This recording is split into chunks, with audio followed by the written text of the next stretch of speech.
morning. Welcome to the Bushfire Preparedness webinar. My name's Veronica and I'm the Baw Shire's Bushfire Recovery Officer. I wish to begin by acknowledging the traditional owners of the lands on which we're all individually meeting today. I'd also like to pay my respects to elders past, present and emerging.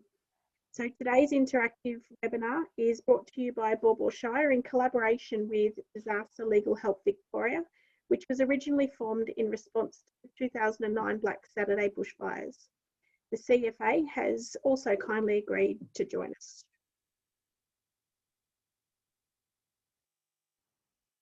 So I'd like to start by introducing Tim Meehan, the Community Legal Education Coordinator from Victoria Legal Aid, along with Simone Elias and Tom Cobban to co-present the legal side of our webinar. They'll be focusing on different areas of insurance information and helpful tips for you to consider for your individual circumstances.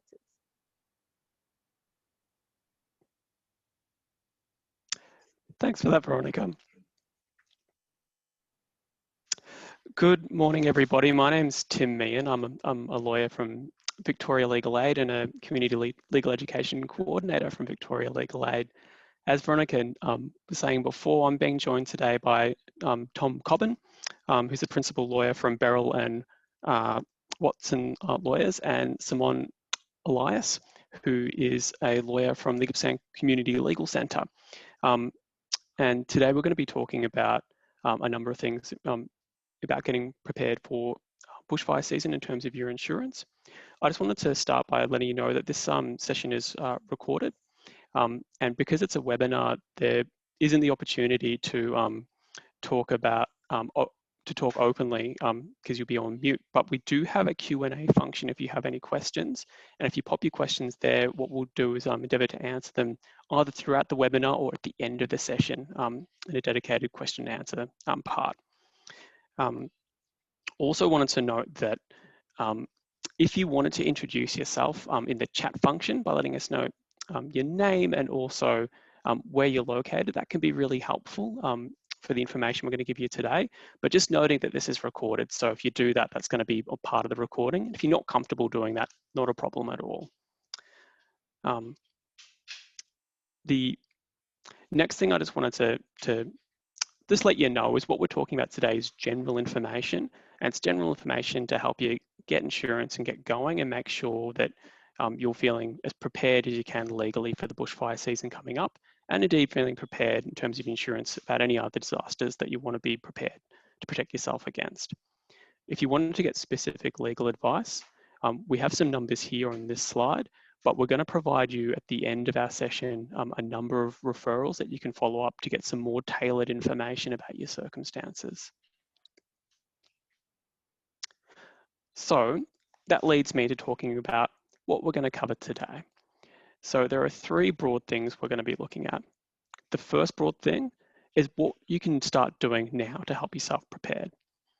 The second thing is we're going to look at a bit more of the detail about insurance. So we're going to cover the kinds of insurance that you can look at, and also some of the ways the insurance works and some things to look out for in terms of exclusions and also getting the right kind of coverage to make sure you're not underinsured.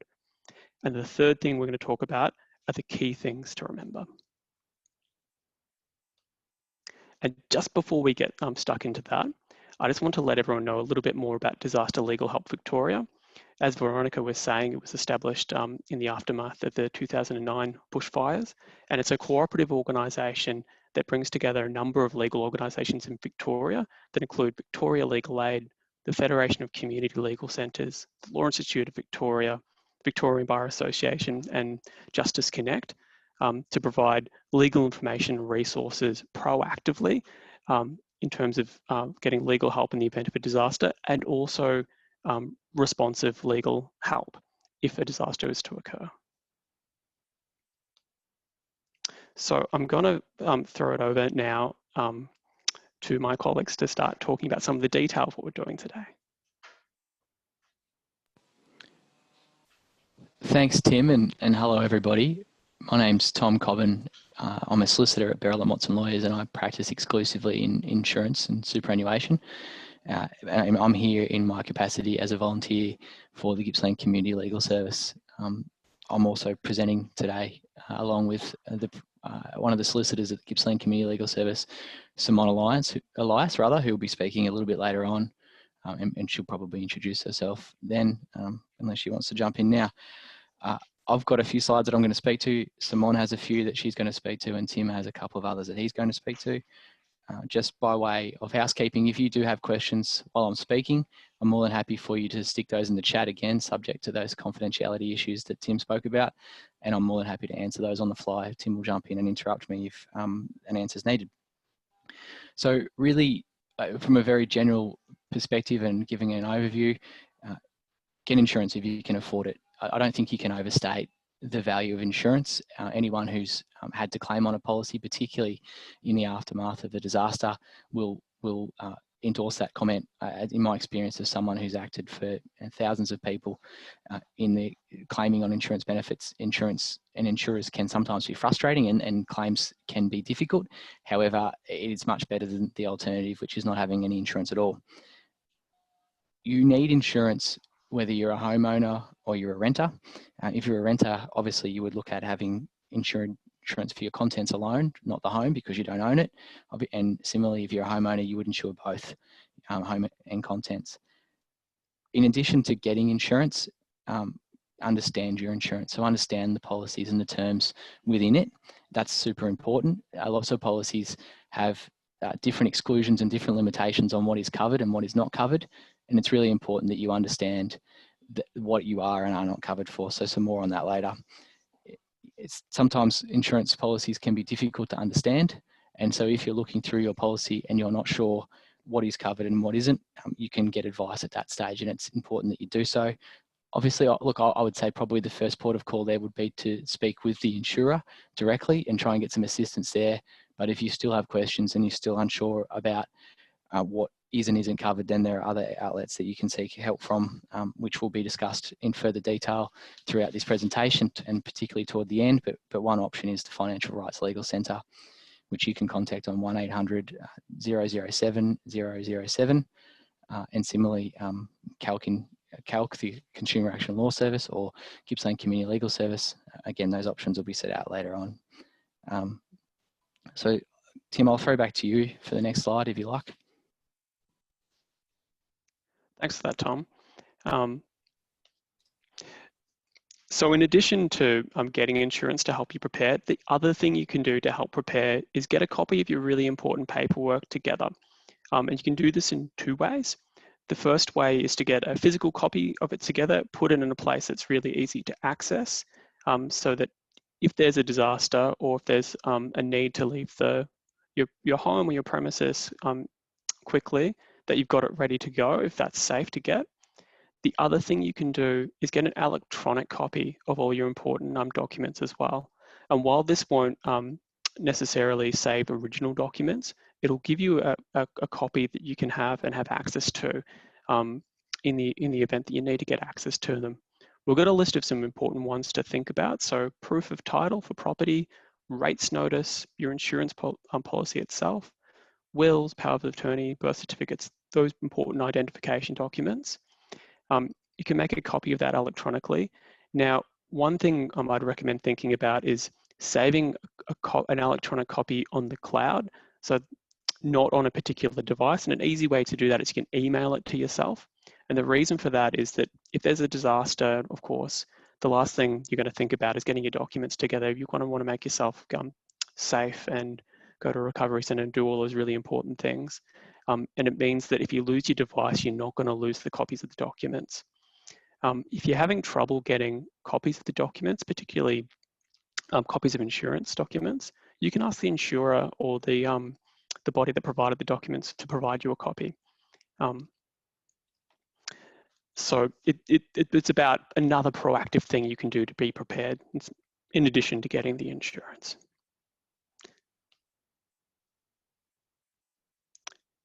And now I'm going to throw over to my colleagues to speak more about what is covered by insurance. Thanks, Simone. Good morning, everyone. I'm a little at a loss as to, there we go. Good morning, everyone. My name is Simone Elias. I'm a senior lawyer with the Gippsland Community Legal Service. I'm currently based in Bairnsdale, and my work involves exclusively working in relation to bushfire recovery. And one of the issues that has arisen as a result of the 2019-2020 fires out here has been insurance, and that's probably the first legal issue that people come across following the fire, after the immediate need of securing shelter, food, water, having evacuated from their properties.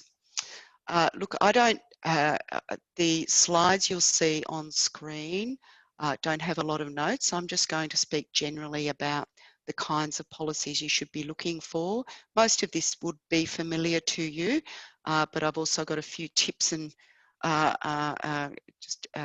tips and further information about what to look for in each of those policies. So I'm going to talk to you a little bit about the kind of insurance that you should be seeking. The first kind really is, the most obvious one is home insurance, covering your home in the event of a bushfire.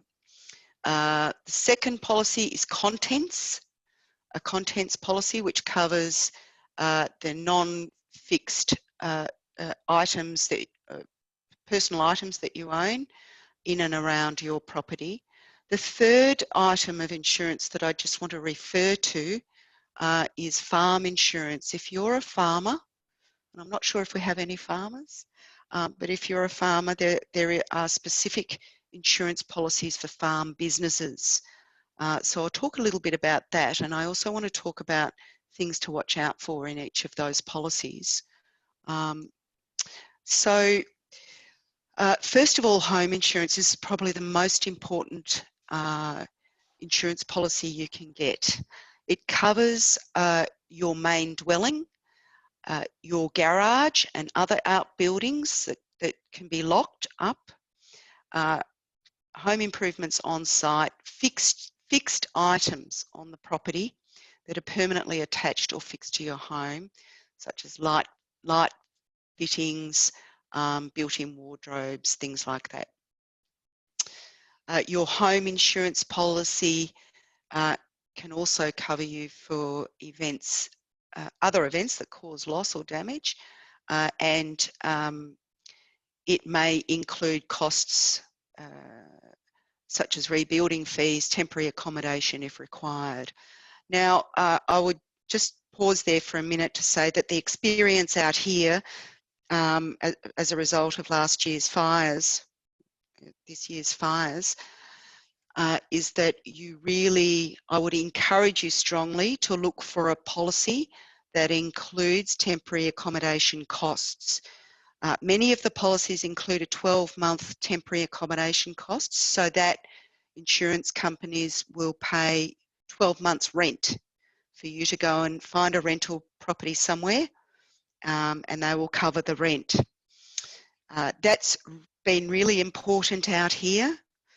The thing I would say about temporary accommodation costs is try and find a policy, and you'll probably need to speak to your insurer about this, that will pay the, I beg your pardon, my phone's ringing, that will pay the costs in a lump sum, the whole of the 12 months in a lump sum to you straight away. So that money, once paid out, ends up in your bank account, and then you can then take care of your rental needs. So I would very strongly encourage you to do that. It's been a godsend actually out here for quite a number of people who lost their homes. There are different kinds of home insurance policies available. You need to check whether you live in a flood-prone or fire-prone area.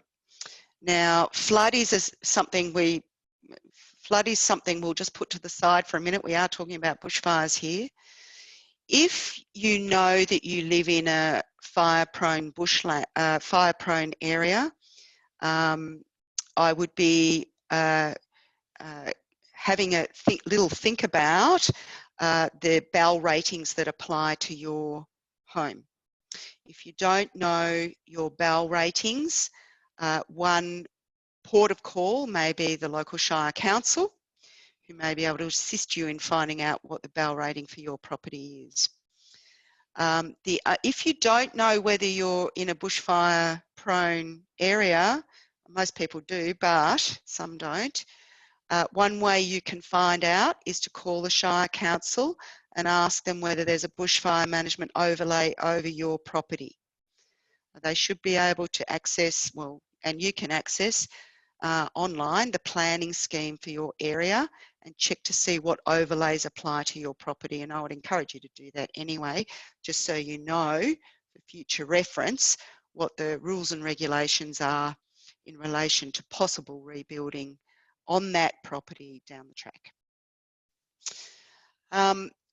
One of the issues that arises in response to any natural disaster is whether you've got enough insurance, and really the key here is to avoid underinsurance. Tom will speak more about the kinds of policies you can get, sum insured versus replacement insurance policies, but really the focus of this is to skew this, encourage you towards replacement cost of your property. Plus any supplementary costs. There are always supplementary costs when it comes to rebuilding your home or repairing your home. So for example, I will talk a little bit about the supplementary costs here. An example that came out of East Gippsland fires is the cleanup costs. Many insurance policies have a cleanup cost cap of, let's say, $5,000. I've seen insurance policies with $5,000, but the reality of cleanup is far greater than $5,000. So we've had people out here being billed for $50,000 to $70,000 worth of costs. So where does that money come from? Well, that money comes from your final payout. So if you have an insurance policy, let's say you think you're insured for $450,000 for your home. The policy covers you for $5,000 cleanup costs, but the actual cost of cleanup is $55,000, let's say. Then the remaining $50,000 will come out of the final settlement, which leaves you less to rebuild your house. Cleanup costs can be extraordinary. It's something that insurance companies really don't advise people about. There are no hard and fast rules in relation to what it's going to cost to build, because it depends on the property, whether you have to move a lot of burnt trees off your block, things like that. So be aware, cleanup costs can be considerable and will eat into the final amount that you've got left to rebuild. I might quickly, because I'm very aware of time, I might quickly just refer to a few other things in relation to home or building insurance, the building insurance. So check your policy for things that are actually sometimes excluded, not explicitly excluded, but maybe not included. Things like water tanks, things like fencing, solar panels and batteries if you're off-grid, generators and pumps and fire hoses that you might have on your property, and other things like second refrigeration and perishables will come into contents. So for example, Water tanks are not necessarily specifically covered, and if you're only on tank water, you need to cover your water tanks. One of the issues out here as well has been insurance policies haven't covered the cost of cleaning out tanks that weren't burnt and replacing the water. It's something to bear in mind. I don't know if you can insure your water, but that's just something to bear in mind. I would encourage you, if you've got water tanks, to make sure they're covered. Same with your fences and gates, and your solar panels should be covered because they're fixtures, but checks with your insurance company. Just one final thing on home insurance. The community out here, the various communities that were bushfire affected, are now going through moving into rebuilding phase and are now dealing with the additional building costs. And it's come as a shock to most people what the additional building costs are. So the additional building costs, there are many factors, most of which you are not in charge of. You have no control over these additional building costs. These are things like changes to your BAL ratings, changes to the building code, changes to the planning scheme, cleanup costs I've spoken about, and also things like having to move or remove damaged septic tanks and then replace septic tanks. And to replace a septic tank around here these days costs about 10 grand. So a considerable amount of money involved in additional building costs. I will mention BAL ratings. Following a fire event, the BAL rating of your property may change from very minimum 12.5 to 40 or flame zone. That will mean changes in what you can rebuild with, the materials that you can rebuild with. It'll mean additional costs as far as, you know, using double or triple glazed windows, having to put window shutters on your property, those sorts of things. Having to put metal fences as opposed to your paling fence. These are all additional costs which an insurer isn't going to tell you about and which is very difficult to find out, you know, on the internet or something like that. These are the things that you learn with experience. So don't underestimate how much more it's going to cost you to rebuild after a fire event. Tom will talk a little bit about how you can protect yourself against underinsurance by looking at the different kinds of insurance policies. I just want to refer to contents insurance. These refer to your personal possessions, furniture, curtains, stereo, TV, computers, all your kitchen appliances, clothing, sporting equipment, things like that. Your contents policy may include motorised wheelchairs, scooters, things like that, but you need to check because they're not always included. And then you'll need to specify those items if they're not included. You may need to take out extra cover for things like jewellery, expensive items, things like jewellery, cameras, your mobile phones, because these are the things that you often take outside the home, and those portable items are not often fully covered, sometimes not covered at all, under your contents policy. So you need to check those sort of portable items. When you're looking at a contents policy, you need to be aware that if you've got any valuable items at all, any collections that you might have, artwork collections, a shell collection, a collection of any kind, you need to document that and value it. The same with jewellery. And I would encourage people to, when thinking about listing the items in their insurance policy, you need to try to do an inventory. It's probably one of the most boring things you'll ever have to do, but if you can get going on an inventory as a part of your preparation, you will be far better off in the event of a fire, because you will not be able to remember what you had in your house after a fire. You won't be in a fit state to remember. One thing you can do is take lots of photos of your stuff. Take a photo of what's in your garage. Take a photo of what's in each room in your house, and that will become then a prompt to your memory after the fact. But what is preferable, and what you can actually download from the Insurance Council of Australia website, an inventory form, and then you go around each room and you document all the items. Don't skimp on your contents insurance, because we know that the costs of replacing these items at the end of the day is going to be more than what you think it is.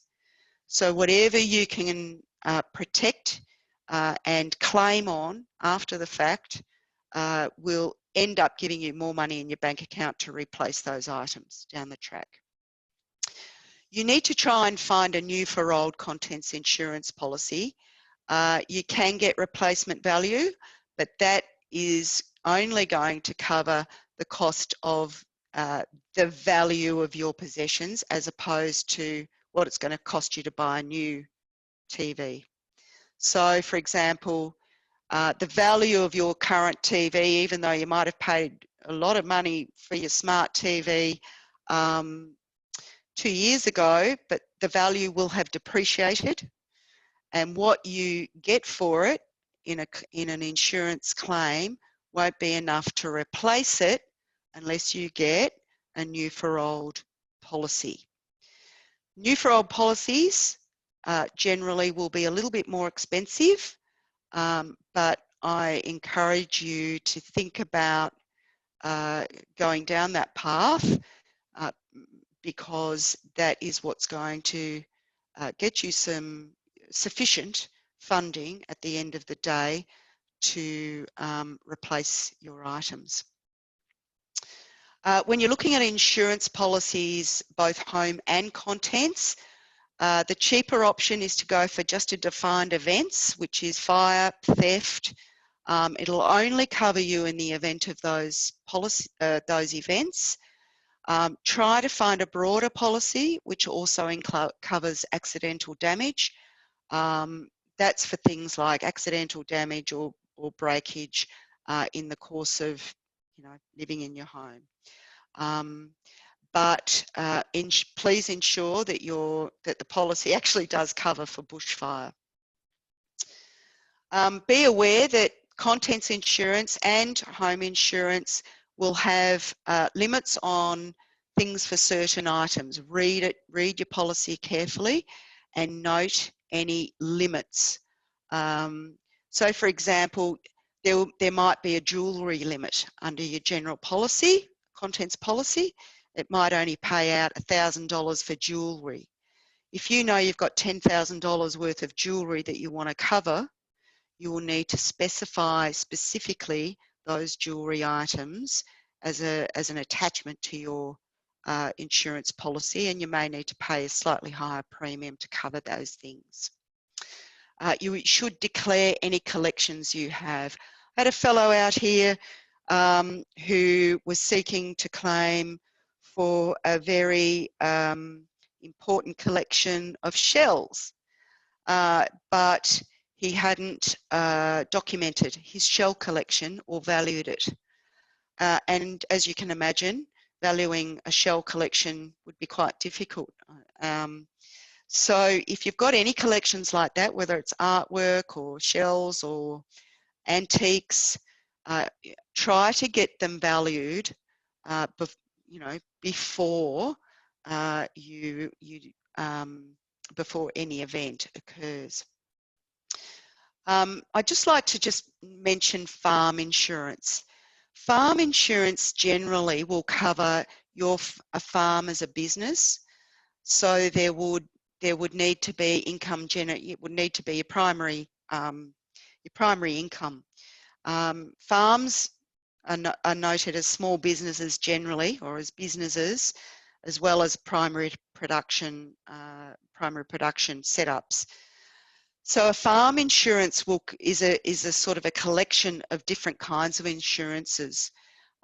It can cover your home, it can cover your contents, but it can also cover livestock, fencing, hay, crops. It can cover farm business income and business interruption.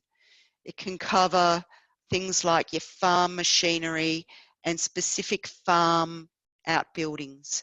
It can be quite expensive, farm insurance, which is why a lot of farmers find themselves underinsured at the end of the day.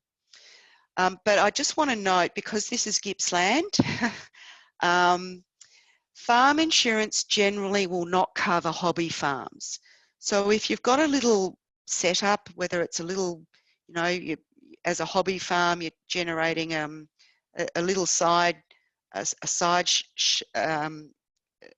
business, as setting up a vineyard, or you've got a few cows.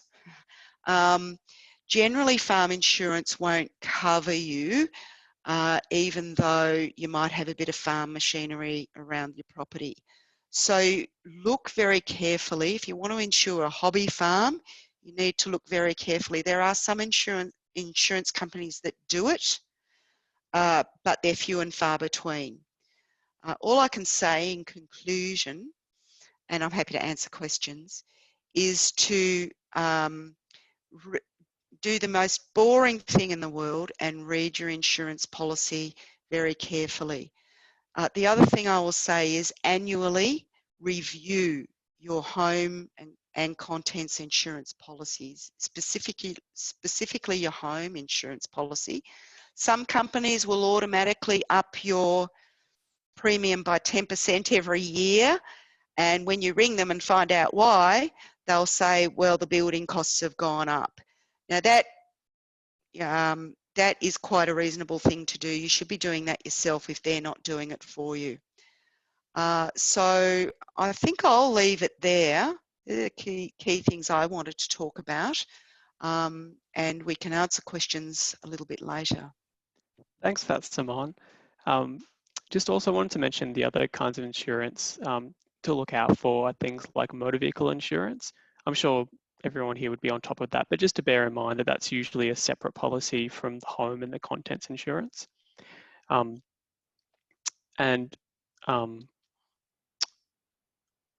So just to bear that in mind.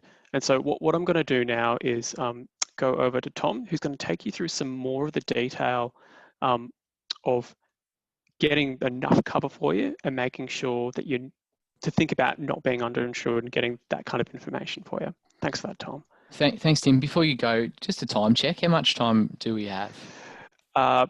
Well, we've got 15 minutes until the end of the webinar, and I know Kate wants to go through some of the bushfire preparation. So, sure, I'm going to have to probably skim through some of this stuff, but I'll do my best for everyone. Thanks for that, Tom. Interrupt me when you need to. Will do.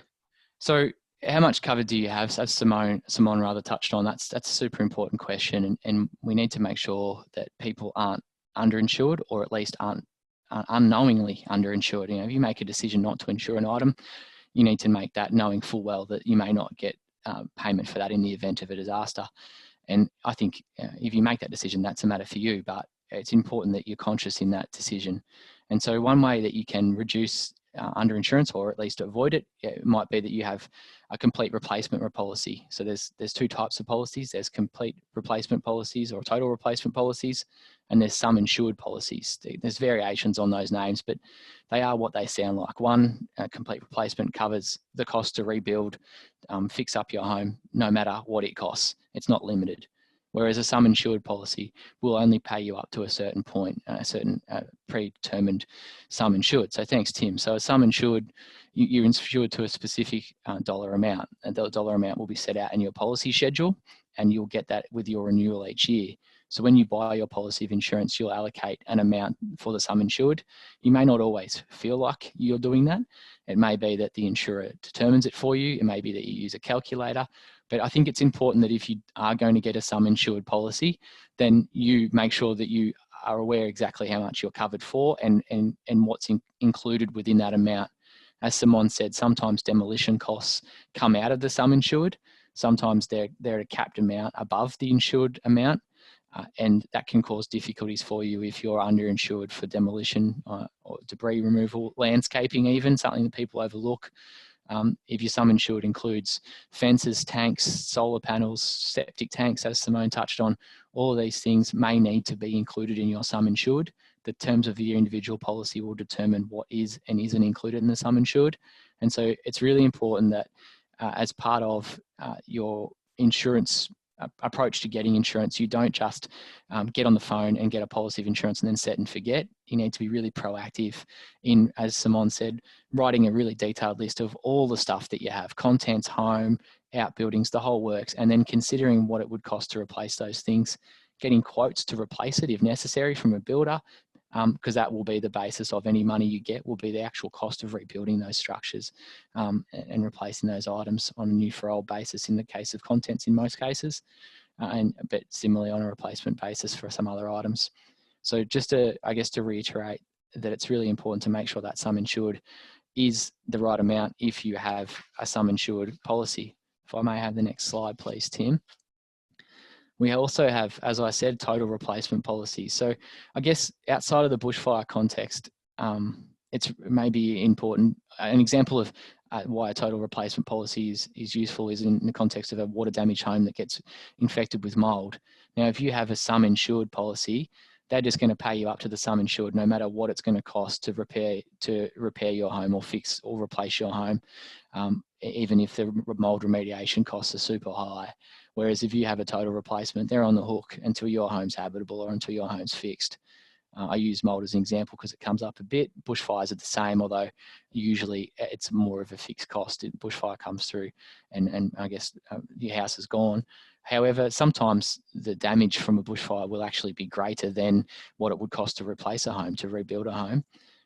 Or repair a home. And so it's important that in a total replacement context, you're going to get, that's going to be done, or it's going to be cash settled no matter what the amount, because insurers have the option to either come in and fix your home using their contractors, or they have an option to cash settle in most cases. And so in this scenario of a total replacement, you get no matter what it costs, you get that money. I've said that a few times, but it's a really important point. There are exclusions still in, as Simone said, that will cover both total replacement and sum insured policies. The exclusion may relate to what things are covered. You know, flood might be excluded, for example, but stormwater damage may be covered. You need to check the policy terms. Sometimes accidental damage isn't covered, so it needs to be listed under a specific insured event in order for your policy to respond. So storm is usually covered, but as I said, flood's normally not. So you need to make sure that whether you have a total replacement or a sum insured, your cover could be limited to specific insured events. And then similarly, even if the specific insured event is covered, let's say it's bushfire and you are covered, you may not get the full amount for all of the things that you're claiming on. There might be limits on what they'll pay for landscaping. I've seen that. There might be limits on what they'll pay for septic tanks. They might not cover them at all. There might be limits on water tanks, as Simone said, outbuildings, so sheds and things. There might be caps on that. There might be caps on fencing. We see all of these types of things. So the amount of money that you get after an insured event can be limited by, number one, what is the sum insured, and number two, what is the insured event, and number three, what limits there are on each individual item that you are claiming. So there's sort of threefold exclusions, if you like. I might go on, Tim, to the next one.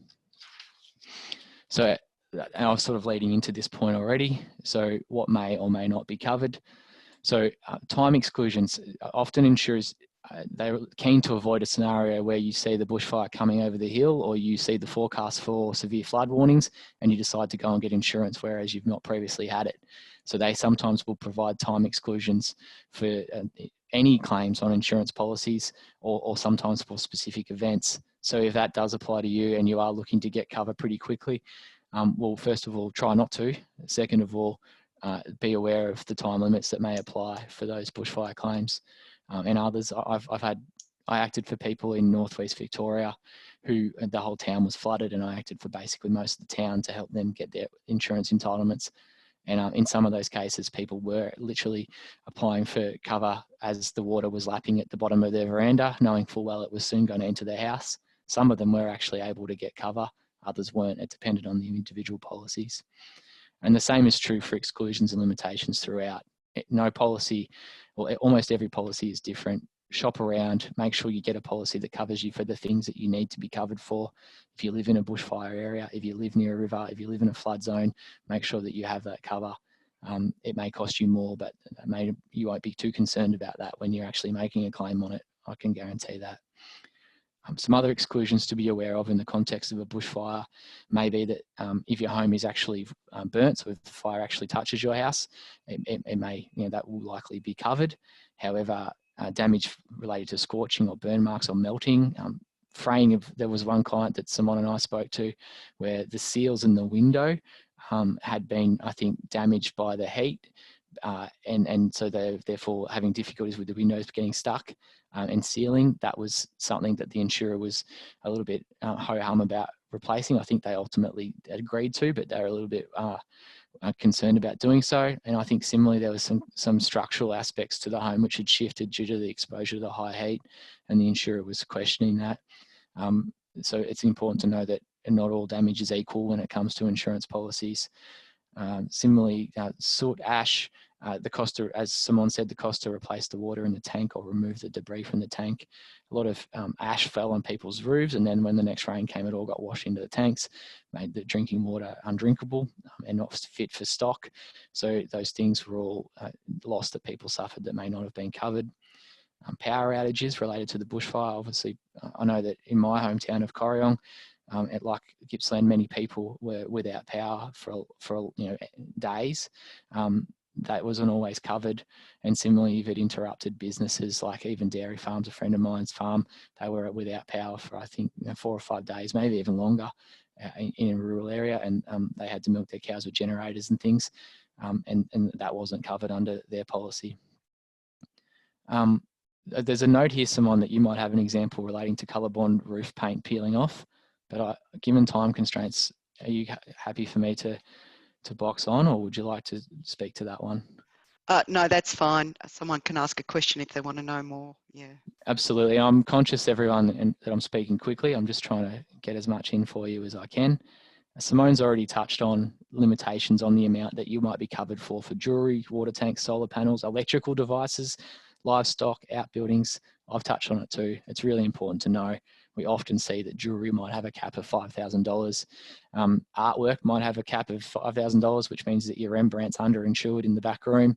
These types of things are super important to be aware of. And if you do have precious items collections which are priceless, you need to make specific inquiries with your insurer about those and make sure that you are going to get what you need to replace them in the event that you lose your Picasso and you need to go and get another one, or at least be compensated for that loss if you're at it's an investment. So what do? The next slide, if you would mind, Tim. You read over your insurance policy. Simone's already said it, so have I. I cannot stress it enough. I know it's boring. Lists are really good as well. Even when I'm helping people after an insured event, draw up an inventory of what's in their house, and sometimes it's even when their house is still standing. It's really difficult for them to do it. I've got clients who have mold infestations in their home. All the furniture's still in there, but they're limited in how long they can be in there. That they have trouble telling us how many t-shirts, how many bras, how many swimming costumes, how many tuxedos, how many vases, how many bowls, how many knives and forks. Imagine if your home doesn't exist anymore, how much more difficult that would be. So as part of your general life admin, I think is what the kids say these days, super important that maybe write the list beforehand, save it somewhere, and print it out, take it somewhere else.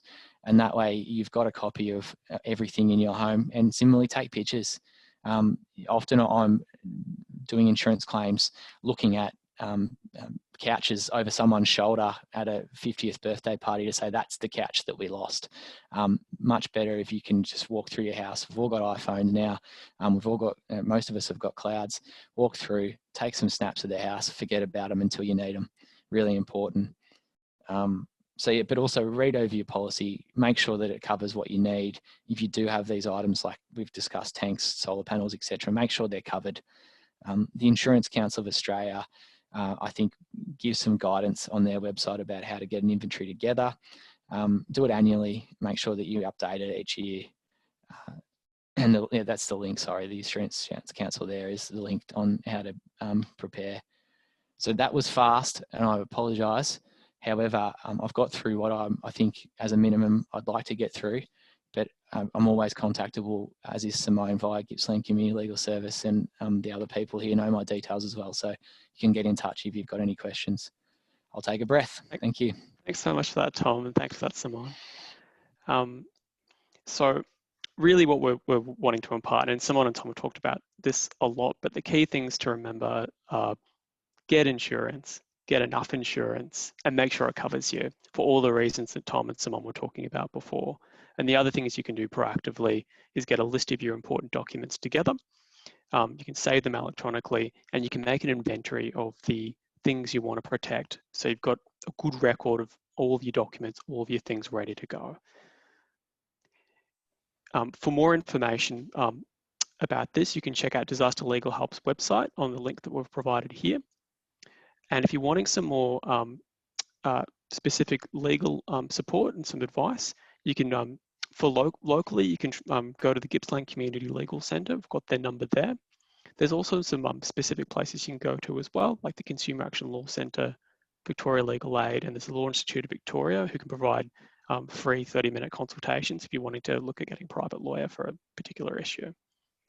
In terms of some non-legal support, in the region, Gippsland Lake Complete Health, they're providing bushfire case support for people affected by Victorian bushfires. We've got their details there if you wanted to give them a call to get some support.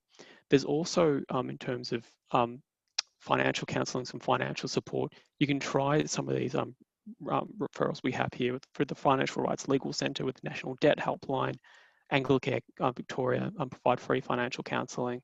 And there's also this Small Business Bushfire Financial Counselling Service, and we've got their numbers here. So that's the end of our presentation. Thanks so much for taking the time to sit through this. And I'm going to hand over to Veronica now. Thanks for that, everybody. Thanks again for joining us today.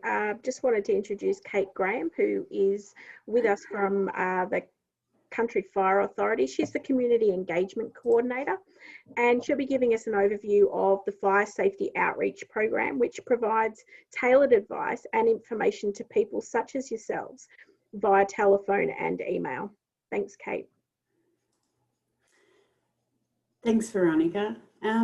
Hopefully I'm sharing the right screen at the moment, which is the Fire Safety Outreach Program. So historically, to tie up a little bit more about what the legal aid team were talking about, when we prepare for fire and prepare for bushfire, it's about planning for that. So it's great to ensure that if you have packed something to leave early, that you ensure that you've got those documents that the team have been talking about today.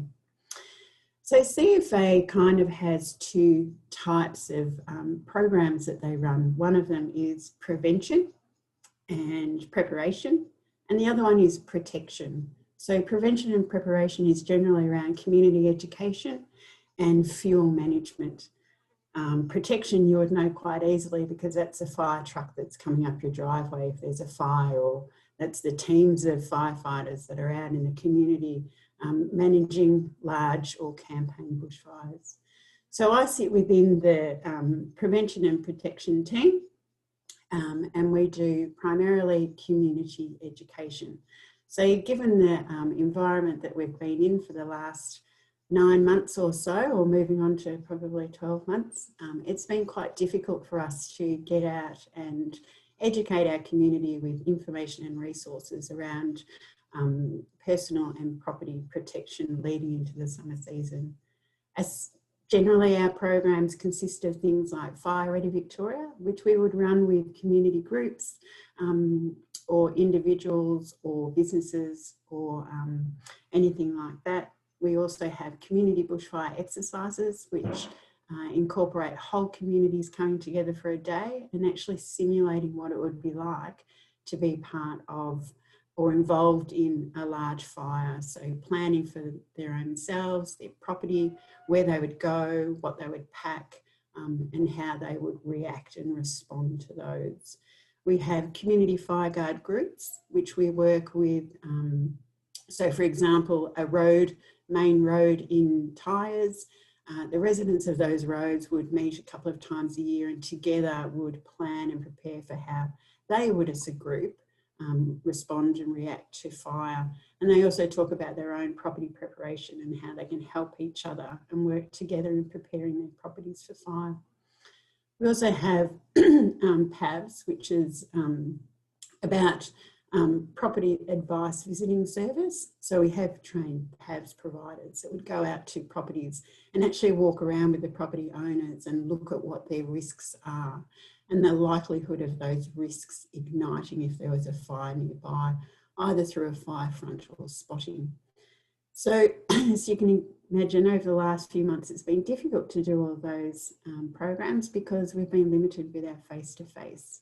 So with that, we've come up with the Fire Safety Outreach Program, which enables people of Gippsland and moving into Cardinia to contact us either by phone or through email and seek advice around anything that's to do with their property, protection of their property and their personal and well-being as well.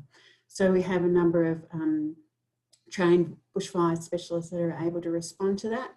And there have been a number of occasions where we've connected them with their own brigades in order to have similar to a PAVS, have a home visit by someone from the brigade that can give them advice around maintaining their property and keeping themselves protected. So it's a free service. It's either email or phone call to us and we're able to respond with some type of advice. We are starting to get out there a little bit more now that restrictions are reducing. So you will see some community education trailers out and about, but as far as our programs go, the ones that I just talked about, we're still unable to deliver those.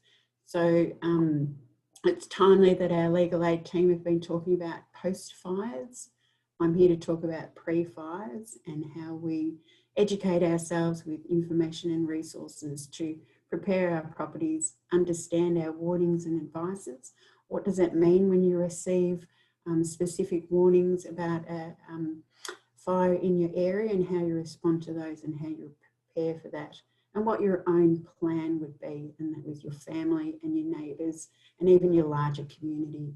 So feel free to contact us via that number and or email address, and we'd be happy to respond to you in that form.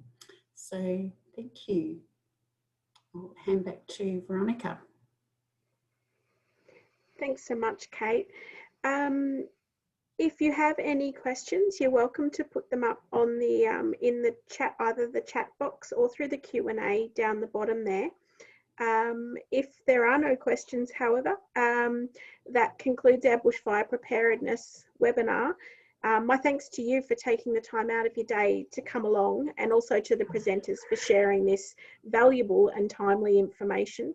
A list of further resources and a web page link can be found on the Baw Baw Shire's webpage at www.bawbawshire.vic.gov.au, and placing emergency information into the search bar will get you where you need to be quite quickly. I can see that there is one thing on, there is a question there for Kate. Kate, can the CFA do a burn off on private property? That's a really good question. Not really. Depends where you are and where you live. You can always, after you register your burn, you can always contact your local brigade and see if they're willing to come down and support you to do it. There are some legalities around CFA burning off on private property, just in case a fence post burns down or something happens and the responsibility comes back onto them.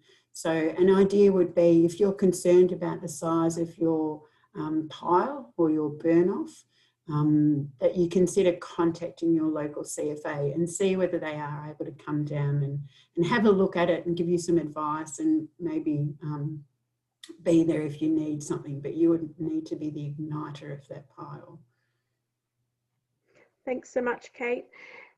If there aren't any further questions, if you do wish to ask further questions, you can go through the Baw Baw Shire website, speak to one of the emergency management officers, and we can refer you on further. But please do check out the website, and this link, the recording for this link, will be available on the website.